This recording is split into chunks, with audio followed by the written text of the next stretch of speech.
Hey everybody, thank you for being here. It is Monday at 7 p.m. We are at the beautiful studios of We Beam TV in Newport Richey, Florida, where it is, 75 degrees and sunny. To all of you up north that are freezing, we really are so sorry and so glad that we're actually here. But here we are. What's happening, hostess? Nothing much. Everybody say hello to Nada. Everybody say hello even if you're home. Hello, Nada. Tonight we have a great show, but as always, I want to start with thanking last week's guest. It was a fantastic show, Mr. Sean DeVoe. Did I say his name right? I hope I said his name right. Sean DeVoe. We had a great show. We talked about, again, the different ways that your financial planner and your elder law attorney should be guiding you through the world of long-term care. And although tonight's guest also will lead a little into long-term care, he's the national best-selling author, international best-selling author of an incredible book that is right here, The Retirement Dream Maker. We're going to be introducing him and one of his key employees from his company in just a few minutes, but it's The Retirement Dream Maker, Master the Art of Retirement Abundance. It is an incredible book. I read it over the last 3-4 days. Quite honestly, I really started to read it to skim over it so I would look like a good host and know a little something about the book. But the first, quite frankly, 10 pages were so engaging that I read the whole book. Which is very unusual for me because I usually like books with pictures, and this book doesn't have pictures. So I read it. That shows you how good the book is. So again, we want to thank Sean from last week. We want to always thank We Beam TV for allowing us, Mr. John Gaston, who's the president and founder of We Beam TV, for allowing us to have this platform that has grown from 0 in the last 28 weeks. Today's the 29th week, to a little bit more than 90,000 viewers per month, and we continue to grow. So for those of you that are new viewers, let me give you a little premise of what 62 Who Knew really is.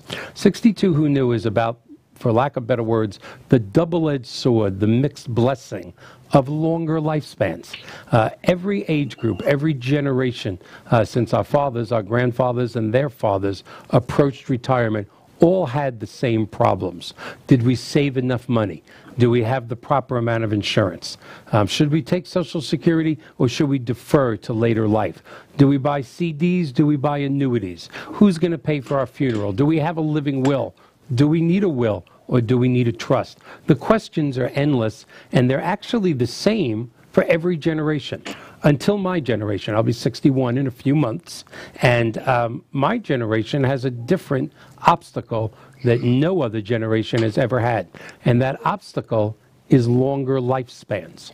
Over the last 30 to 40 years, medical technologies, scientific breakthroughs have advanced like no other decades before us. So many diseases that were around when I was a child, simply don't even exist anymore for our children and our grandchildren. Numerous amounts of cancers, if caught in their early stages, are totally cured. For those of you that remember some of the bad part of the 80s, if somebody was tested HIV positive, it was a death sentence. Today there's medicine and they live great lives. So there's just so many examples. So 62 Who Knew deals with that. Who knew when you got to 62 that statistics say you probably have about another 30 years left on this planet? That's half the time that you've been here, you're still going to live. And unfortunately, even though that is a blessing, statistics say less than 1% of this country are financially able to get through those 30 years without some help. That's why a lot of us are still working, and that's what this show is about. Social Security, long-term care, final expense, annuities versus CDs, fixed annuities versus variable annuities. There's so many things. And tonight, as I said, our guest really is what I always refer to as 62 Who Knew at its best. So without further ado, you have your glasses on? Do you need your glasses for this? Why don't you read? This is a fraction, really, of both of their bios, because if we read all of their bios, it's so extensive that we'd need more than an hour. But why don't you go ahead and tell us about our guests? All right. Tonight we welcome two guests, Mr. Matthew Jackson and Ms. Sivea Key. Matthew Jackson is the #1 international best-selling author of The Retirement Dream Maker, Master the Art of Retirement Abundance. He has been a contributing author to Forbes, Fortune, Money, USA, News and World Report, Annuity 123, Credit.com, and many other financial publications and websites. Sivea Key. And a devilishly good-looking man. Did you see that up on screen? I did. I happened to notice that. Did you notice that? Devilishly good-looking would be the term, I think. And then we have Sivea Key that works with him. She's a senior insurance planner at Solid Wealth Advisors, is an independent trained field underwriter specializing in long-term care and Medicare supplemental insurance with licenses for life and health in 7 states. Every year she receives extensive training to keep current with changes in products and regulations in the healthcare industry. Matthew's book is a must-read for all approaching and already in retirement segment of our, wait, does that make sense? Yes. Already in the retirement segment of our lives. Yes, okay. Yes. Once again, 62 Who Knew at its best. All right, good job. That's the first time you ever introduced it. And the crowd goes wild. Ah! And without further ado, there we go, up on the screen. Welcome, Matthew and Sivea. Thank you for being here, really and truly. Thank you for having us. I am super grateful to have the ability to share the stage with both of you, 62 Who Knew, and have been following your program and all the work that you guys have been doing, and just am honestly flattered that I'm here to hopefully add another tagline onto your intro regarding the importance of correctly planning for people's future for their money and insurance, but also for things that don't involve money, like fulfillment and having the most happiness in retirement. Yeah, that was what was the most touching part of your book. Truthfully, like I said, like any good host, I was going to skim your book to look reasonably intelligent, but after reading the foreword and the first few pages of the first chapter, you have to just keep reading. You've approached it in such an emotional way that I think anyone either approaching retirement, in retirement, maybe even in the latter part of retirement, I think would benefit by looking. I think they'll get done with your book and go, wow, it's not too late. So welcome, and thank you for being here, Sivea. Medicare supplements is something that we all know we need, but I still think it's a mystery to most of America. It's really a science, even though people think it isn't. So we really appreciate you being here, Sivea. Well, thank you. I'm very happy to be here. I think your program is meeting a need that we have from many people that I talk to. From their experience, turning 65 is confusing and scary and a little overwhelming. It is. When they're looking at their health care. We would think, yeah, 65 is a rough age. We went with 62 Who Knew, but for a while we were thinking with 65 is just a lot of jive. But we went with 62 Who Knew. It just polled better. But anyway, I'm going to, before we actually get into real questions, got to ask Matthew something. You know, you're a relatively young man right now, and you've been doing this for decades. So I always ask, it's a loaded question, because almost in every case, long-term care experts have something very highly personable that usually happened to them. It's usually not a happy thing that made them at a young age devote their lives to what you have devoted your life to. So I am going to ask you, what brought you to this world years ago? Unless that's too personal of a question. No, it's a great question and very interesting how I evolved into this business. I'm 47 now. I started in this business at about 28, which is a really early start to be getting involved in senior insurance planning. And it wasn't in the beginning, my start into long-term care planning wasn't because of a lot of pain. It was really because of a need. I saw that there was a lot of people out there turning age 65 that had questions about how to best address long-term health care costs. And there was just not enough people who were specializing in having that real particular focused information and how to help them best plan for their care affordably and responsibly that would add strength and synergy to their plan that they were already designing for retirement. Mm-hmm. I met a fella back in 2003 by the name of Mark Goldberg. He was a guest on your program a couple times now. Mm-hmm. And he honestly changed my life. Not only did he change my life from looking at long-term care as a need that I could fill, but over the course of time, working with thousands of people all across the United States, I got to hear personal stories about what long-term care insurance did to improve people's lives while they needed long-term care. And I also, unfortunately, in a very personal way, got to see what not having a plan for care did in people's lives when they needed long-term health care, and the effects were devastating. Yeah. So it's interesting. I'm a firm believer in taking pain in your life and turning it around to a positive, but that's not how I got started in the industry. Although over time, I did personally, through my family, experience a lot of pain for people who just decided, long-term health care is not for me. I don't need a plan of care, only to wind up needing long-term health care. And then me witnessing the devastation, not only financially, but also emotionally, and how it could really split whole families that were really tight completely apart. Absolutely, absolutely. And one of the things that Mark brought up on his first appearance with us, and also I've learned so much from Mark over the years, and that it's just been incredible. But again, one of the differences of your books and so many other books is, how you delve into certain things like life regrets. That's what we're going to talk about today.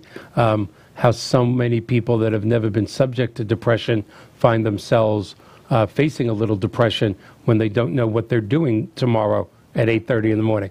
You can only play golf, even though you think you can, 7 days a week forever, or tennis, or in today's world, pickleball.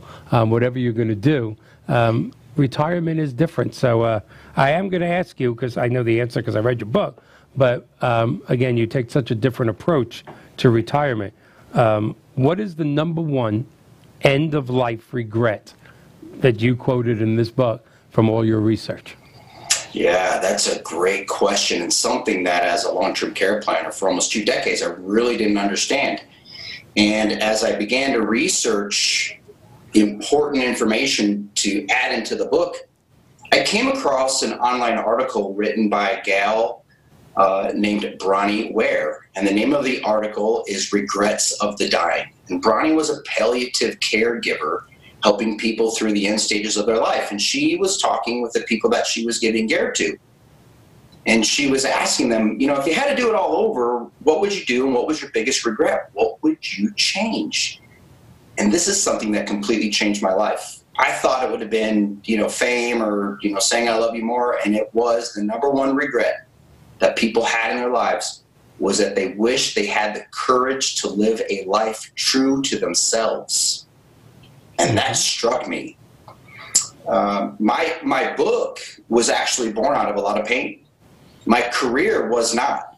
Mm-hmm. But a couple years ago, I lost my mother to cancer, my uncle, both of my family dogs all in the same year, and a couple other people. And on a personal reflection trip, just to get away and kind of catch my breath, I got to thinking about all of the people that, wound up not living a life true to themselves and the values and really kind of living a life that other people expected of them.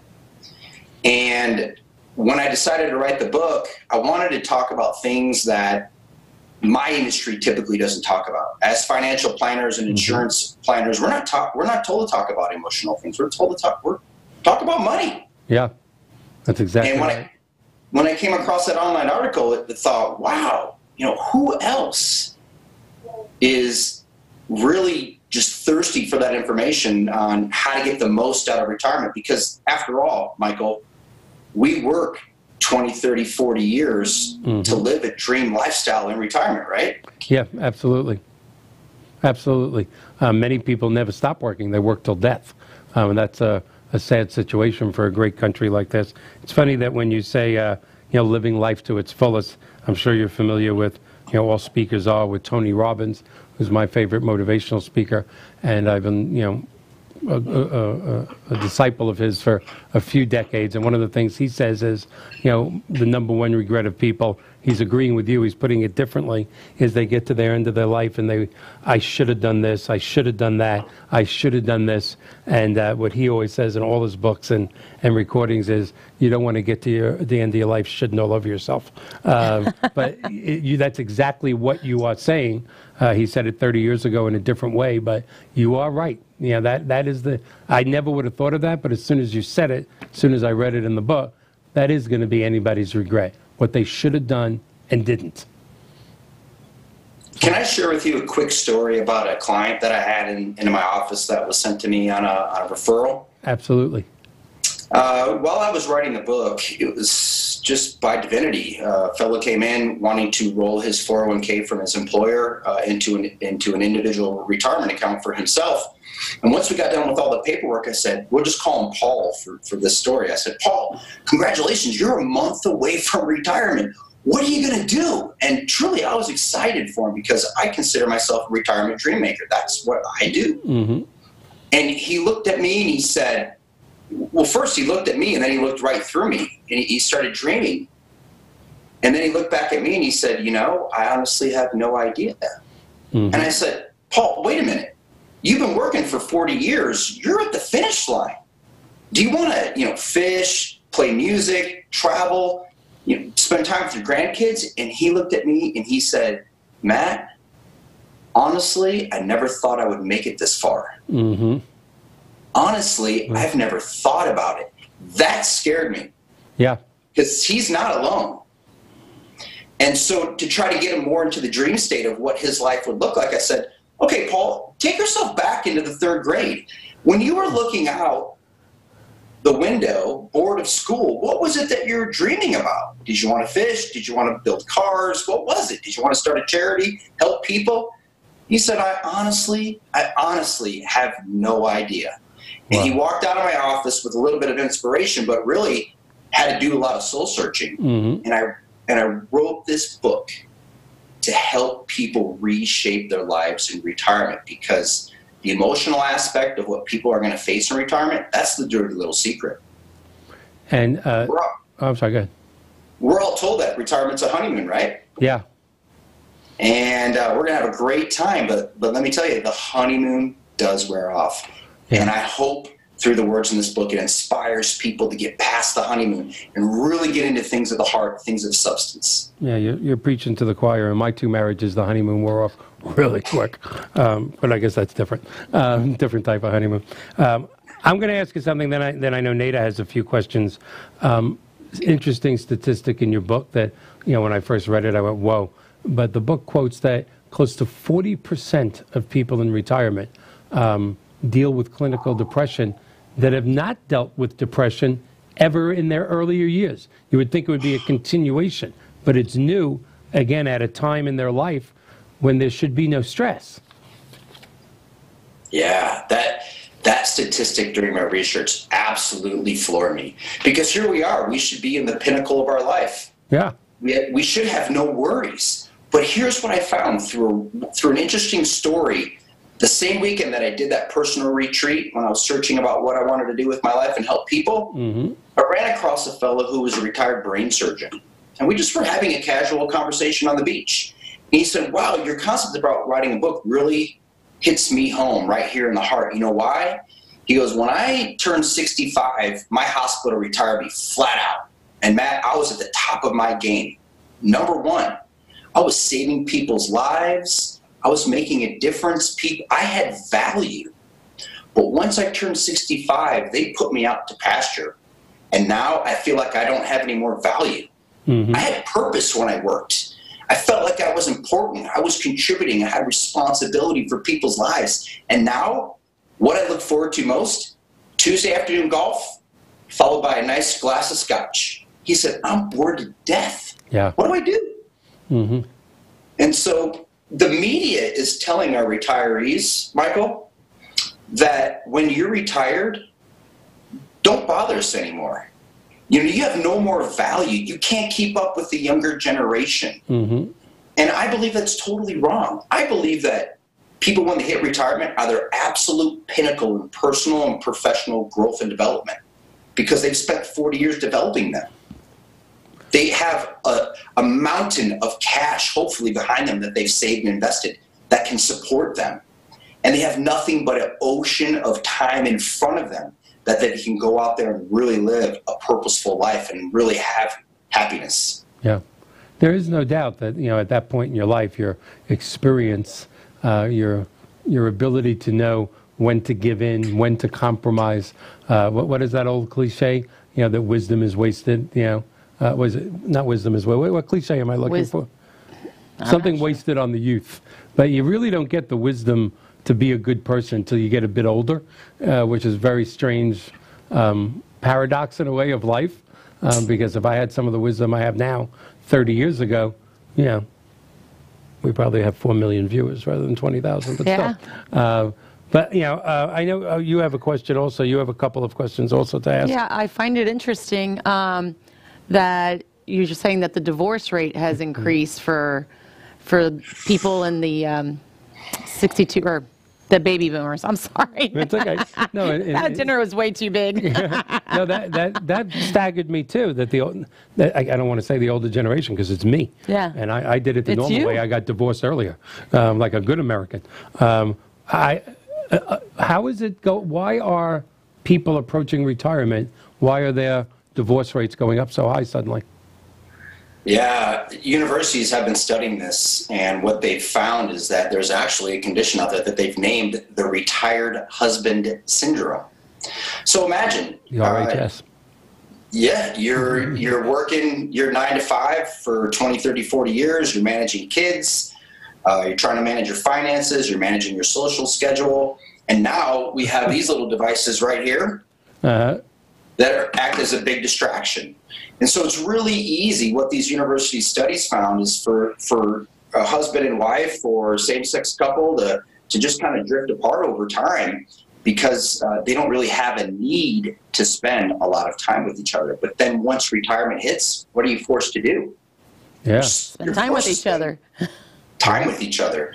And it's interesting, those studies point out that a lot of people admit that they really don't understand their spouse. They really don't have an idea into their psyche about who they really are. Mm-hmm. And that goes into living a life true to yourself.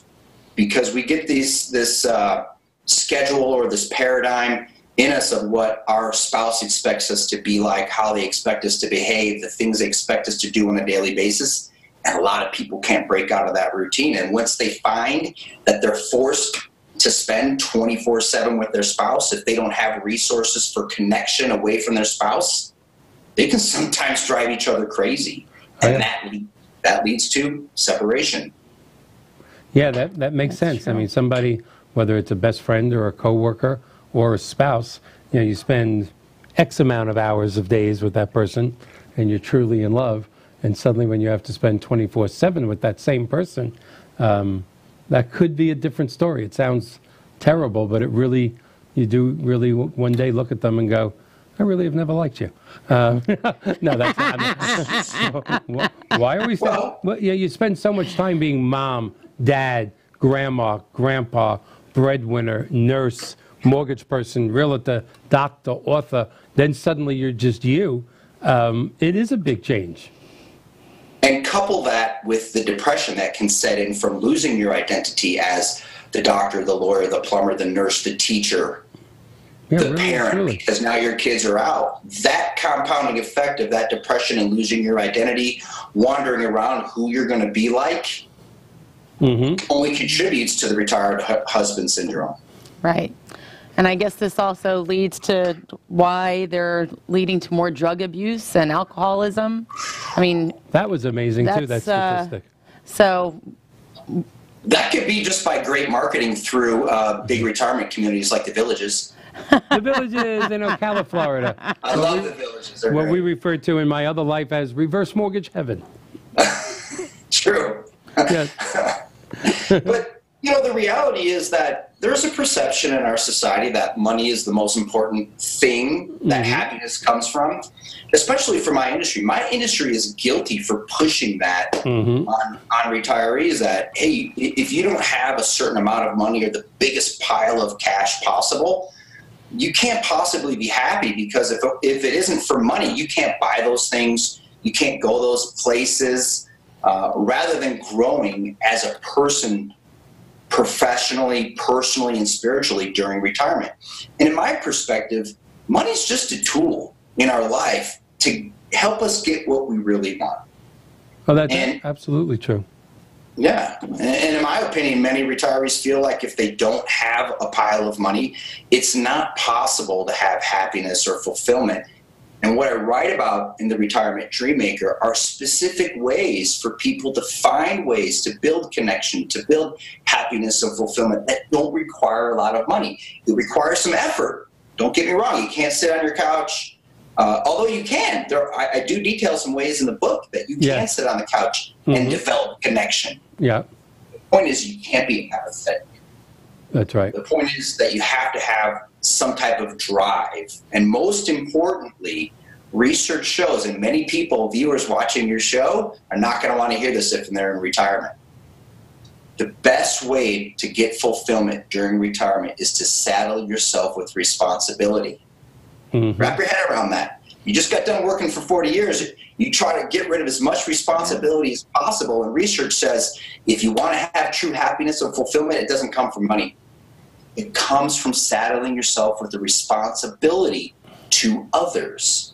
And that can be in the form of, church groups, synagogue groups. It can be in the form of hobbies that you have. It can be in the form of growing a garden and passing that out to people in your community that need that food, et cetera, et cetera, et cetera. Yeah, or quite frankly, playing an unusually high active role, in your grandchildren's life. Be that second set of parents. Because mom and dad are probably working very hard to give their children a great lifestyle. That's right, and that responsibility of passing along that familial knowledge is what helps a lot of people to create their identity in retirement. But it doesn't stop there.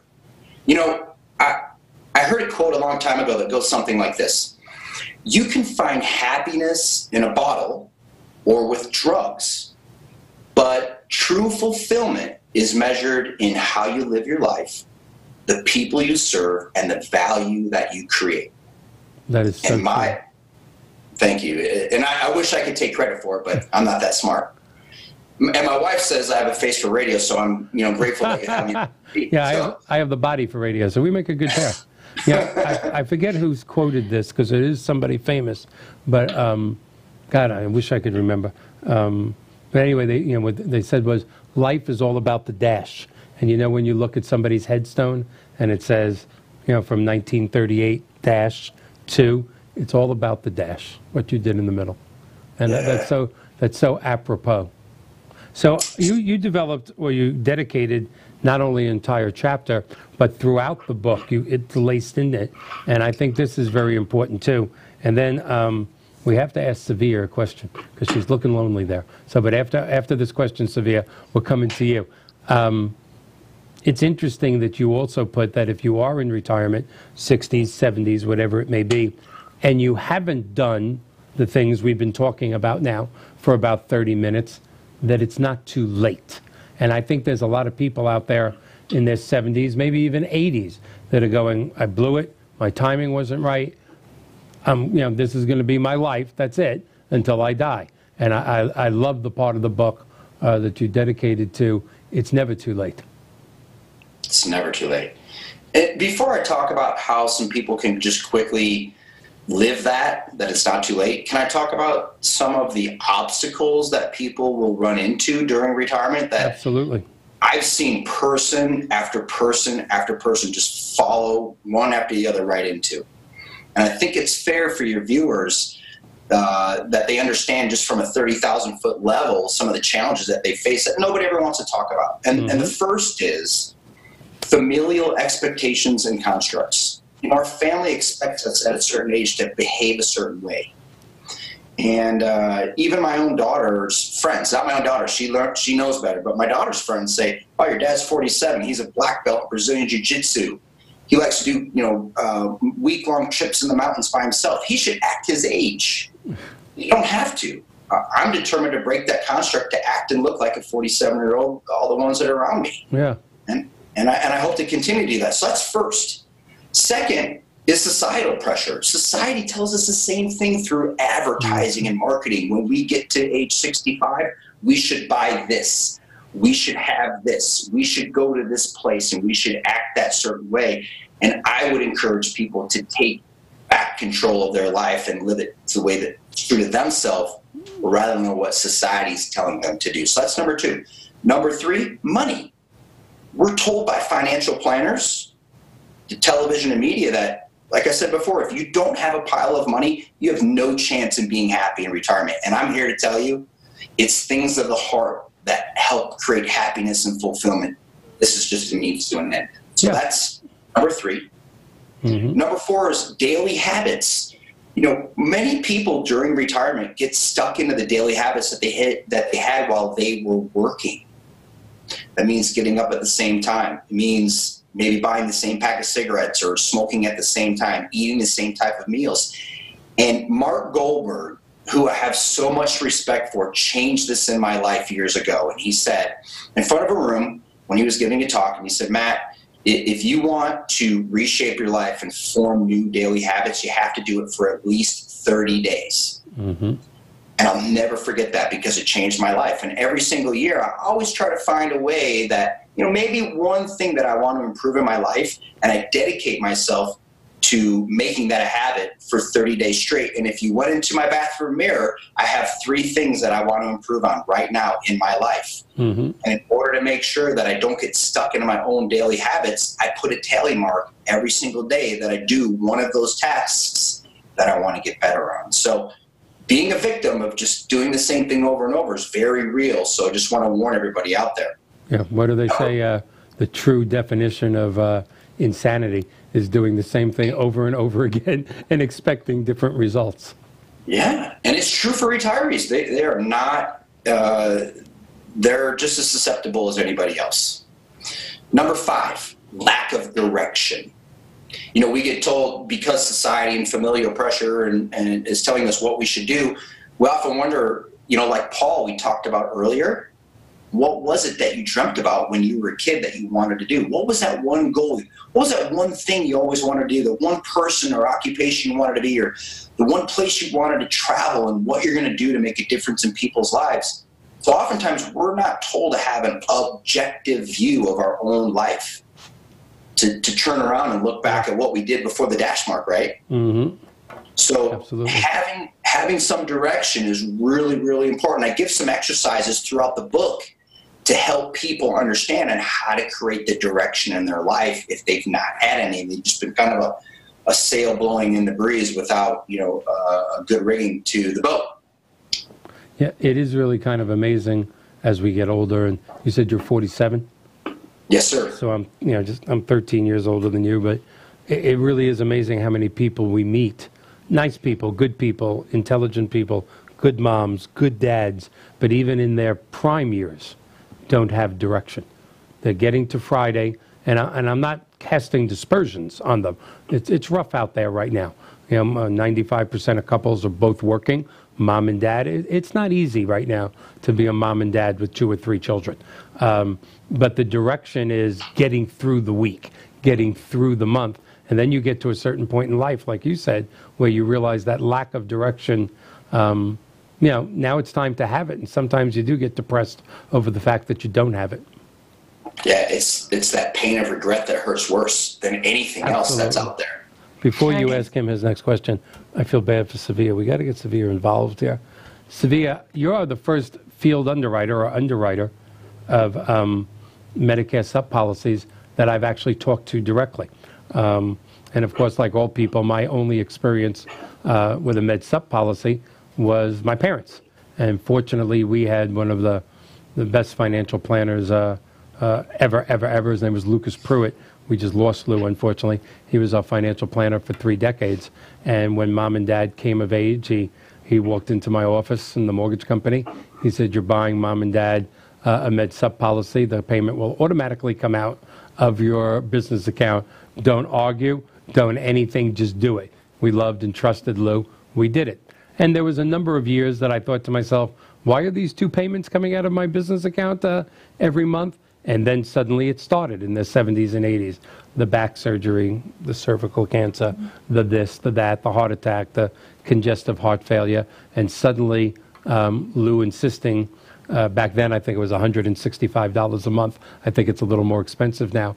But if it wasn't for that med sup policy, Mom and Dad would have died broke. So tell us a little bit more, Sivea, about the importance of the med sup policy. Are there different ones out there? Everybody seems to think they're all the same. I'll just get the one that's cheaper. Is that true? Tell us a little bit more. Let's go a little deeper on med sup policies. All right. Well, first of all, your parents weren't any different, and you weren't any different than anyone else I talked to. Everyone seems to find, including myself, about 8 years ago when my husband had to start looking into this, that Medicare is convoluted and intricate and difficult for us to understand sometimes, which is where someone like me comes in. Mm-hmm.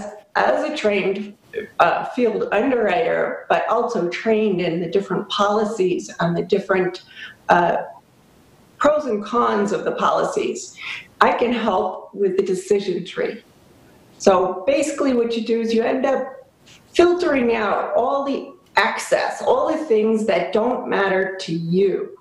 And you end up focusing on what is your health history? What is your family's health history? Mm-hmm. And also having to remember that as we get older, the little things that are bothering us in our younger years can amplify and magnify and become something that's costing us money all the time. And so the Medicare supplement plan is a way of cost averaging. So at first you may feel like you said, when they were younger, your parents were younger, they didn't spend that much money in healthcare and they didn't need that much coverage. But a few years later, and all of a sudden they've got the back surgery or the knee surgery or the diabetes is causing neuropathy. And so suddenly that Medicare supplement plan is gold. It's a gift. Yeah, just a gift. And the emotional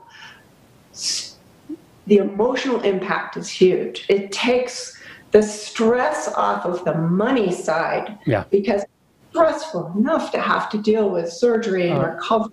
Yeah, you're so right about that. Yeah, I remember getting bills from Mom and Dad, where the extra 20% was $22,000, $32,000, $18,000, and it actually coming in saying, "This is not a bill; it has been paid."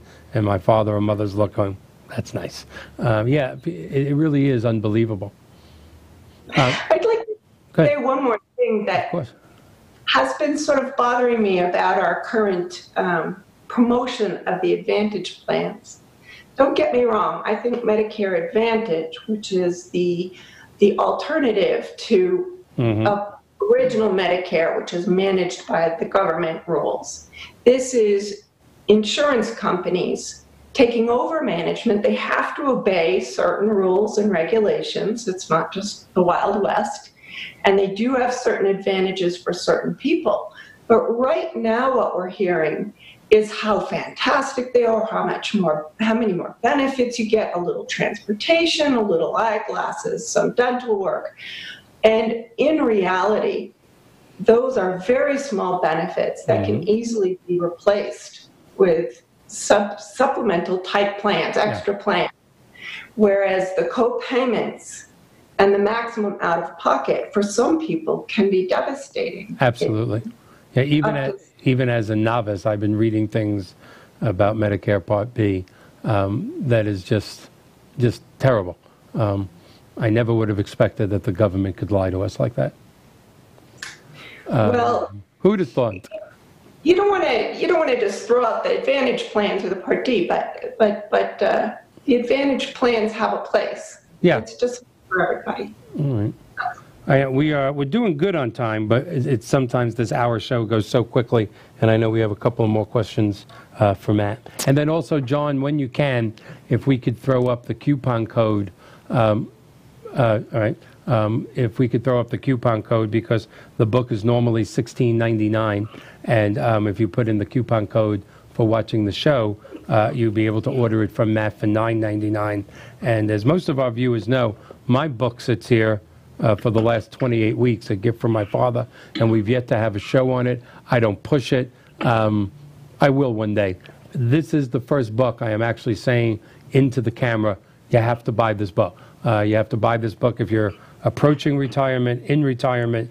I got to tell you, if you're in your 30s and 40s, buy this book, not only to prepare yourself, but to learn maybe a little of what mom and dad are thinking right now. Again, that's what I think separates your book.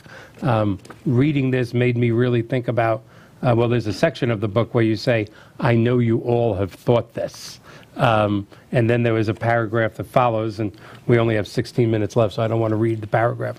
But it is the exact thinking that I have at almost 61 years old.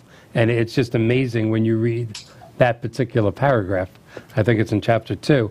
That it's like, oh my God, it's like he wrote down what I've been thinking for the last 6 months. But I know we still have a few more questions for Matt. So how do you as a retirement planning specialist think, oh wait, you did that one, I'm sorry. That's okay. No, that's okay. What role does proper retirement planning play in living healthy lifestyles for the retirees? Super important. And not just to focus on the money, to support us to do the things that we want to do. But there's no greater feeling that we can give as people talking about finance to our clients, to viewers, knowing that they can't outlive their money, that they're going to be okay. And I hear, probably like everybody on the panel and also the viewers who are watching, feel that their retirement could disappear in a moment because they still remember 2008. And when you retire dictates how you retire. And here's what I mean by that. It's our job as a financial planner to provide as much security as we can through all of the tools and strategies that your show talks about, which I'm super grateful for. When you retire, for example, if I was to have retired in 2006 with $1 million and I wanted to peel 5% off of my principal to live on a $50,000 a year income and I was going to be okay, and all of my money was in the stock market, and in 2007 hit, 2008 hit, and I lost 42, maybe more percentage of my retirement. Now my $1 million is worth $660,000. In order for me to create that $50,000 a year income, what do I have to do now? You have to get like 8-9% on your money, which wasn't available. Yeah, and what kind of returns were you getting in 2008, 2009, 2010? Almost Zeros. nothing. You'd be lucky that you should have taken your money out of the market if you were smart.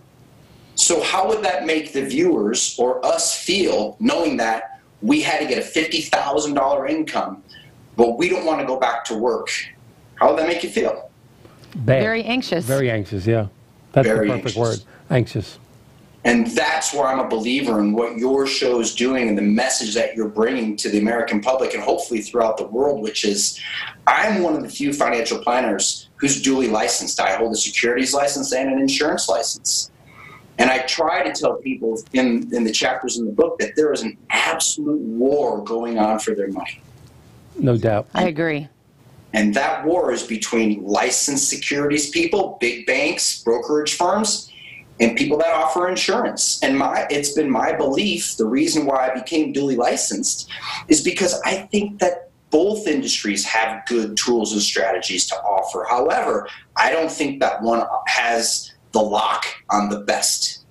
And so to answer your question directly, I believe it's up to people like us that are independent fiduciaries. Whether you're singularly licensed in insurance or singularly licensed in securities, you should act as a fiduciary. Yes. Always put your clients first. Be independent. Don't have your judgments on what you would offer to your clients or what you should tell them as the best strategies that are for them, because it earns you a high commission. It should always be about the client, because at the end of the day, when we do the right thing for our clients, whether we have to refer them to somebody else to use the tools and strategies, I'm not licensed with reverse mortgages. I love them. I think they're great for the right people. I can't offer them, so I would refer them to somebody like you, Michael.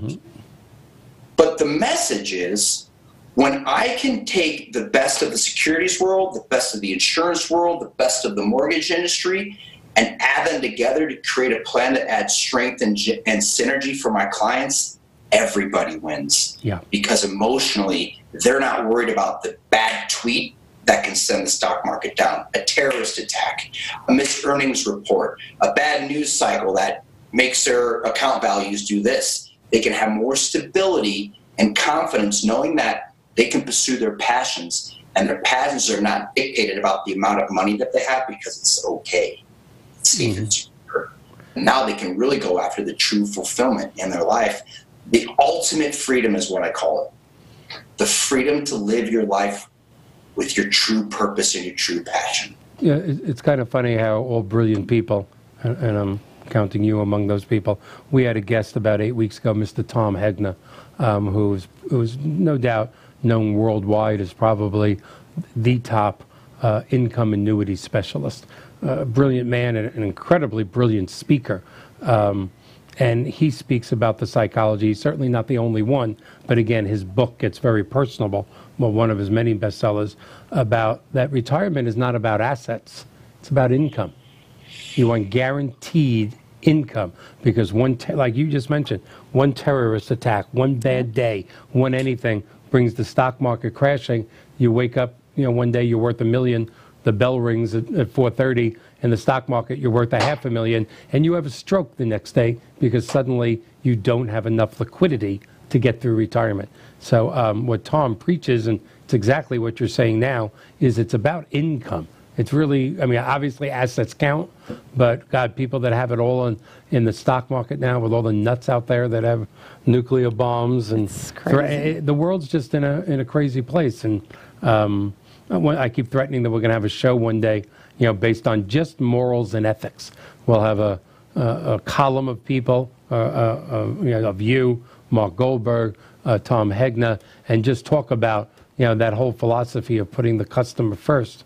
I think a lot of people have forgotten there is a difference between morals and ethics. Ethics can be listed. Ethics can be taught.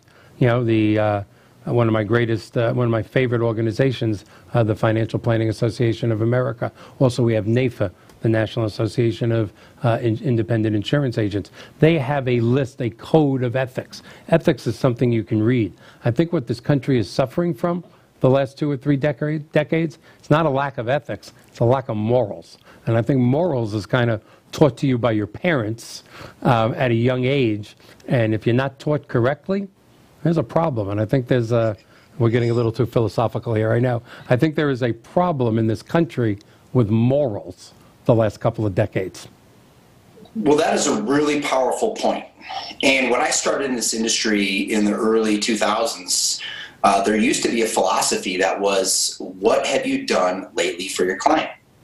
And it seems like it's changed to, what have you done lately for the company?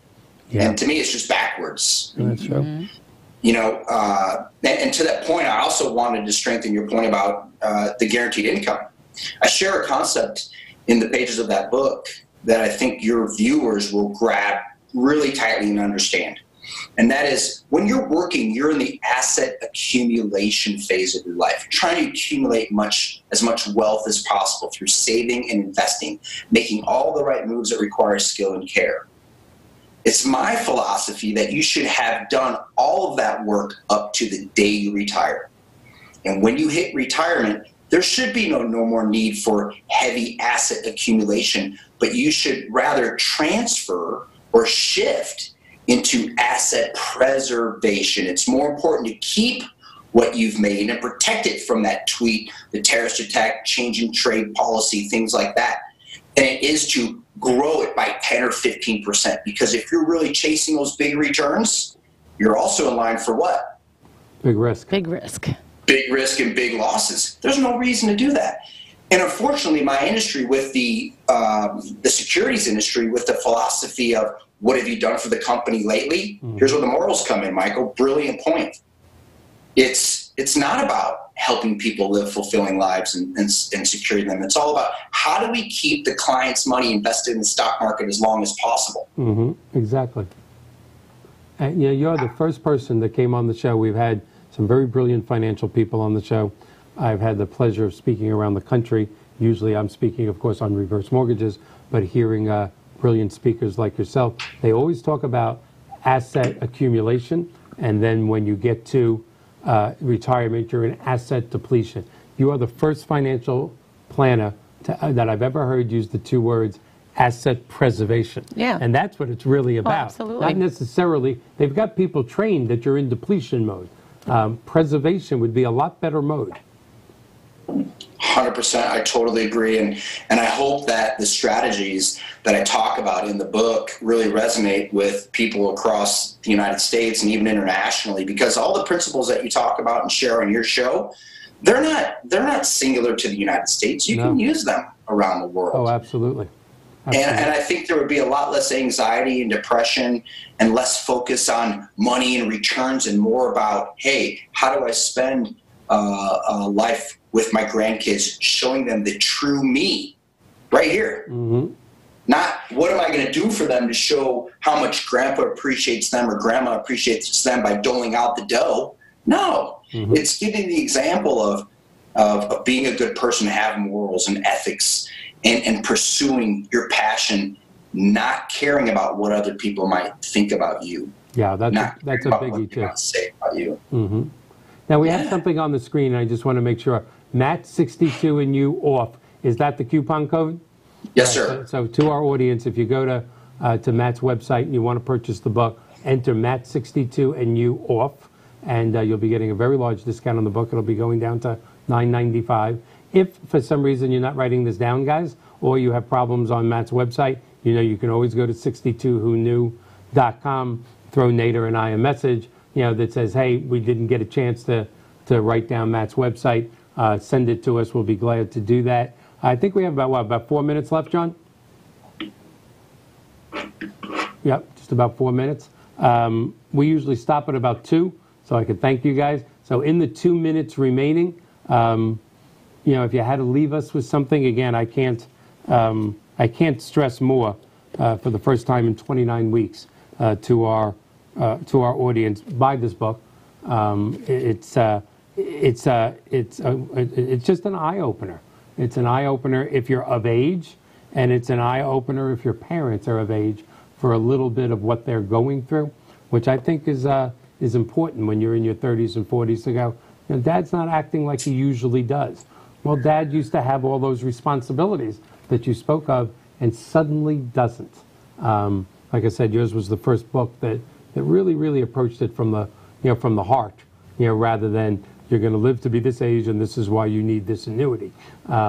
It really was a great weekend reading the book. Can you think of any more questions, or should we ask Matt and Sivea to end us? Maybe they should tell us, maybe there's something we left out that they might like to say. Which gives you about a minute and a half. What would you like to leave us and our viewers with? I would like your viewers to write this down. In my opinion, researching and studying and talking with over thousands of people, the number one key to longevity in your life is to be curious and be a lifelong learner. I'll leave you with that. I like that. Sivea, your parting message? I put you on the spot there, sorry. Sorry, I didn't know I was... I would say that take the time when you're younger to learn a little bit of something about insurance for your health when you're older. Take the time when your mind is clear and you're not under stress and you can make good decisions. That is such great advice, Sivea. In your world, in almost everybody's world, there are times that you can fix something after the fact. I mean, you actually can get a flat tire. You know your right rear tire is low, and you know you need to get a new tire, and you just don't.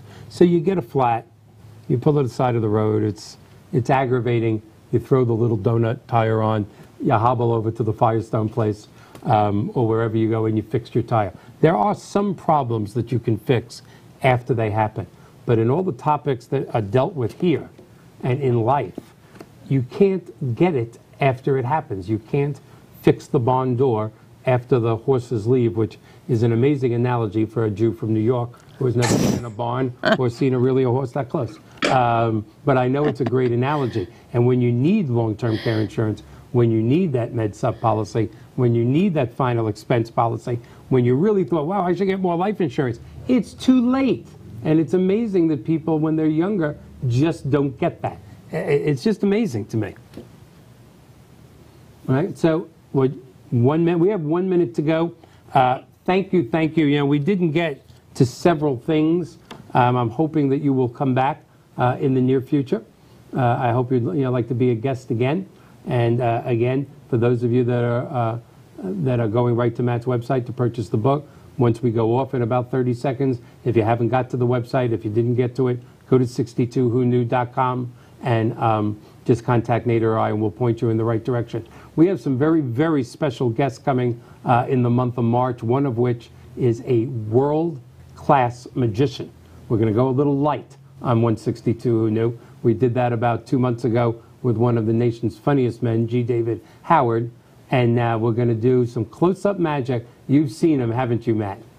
This is a man that has performed for presidents, kings, all around the country. He's going to come on 62 Who Knew, and we're going to have an hour of enjoyment. Sivea and Matt, thank you. 4 seconds left. Thanks to our audience. See you next week. Thank you. Have a good night.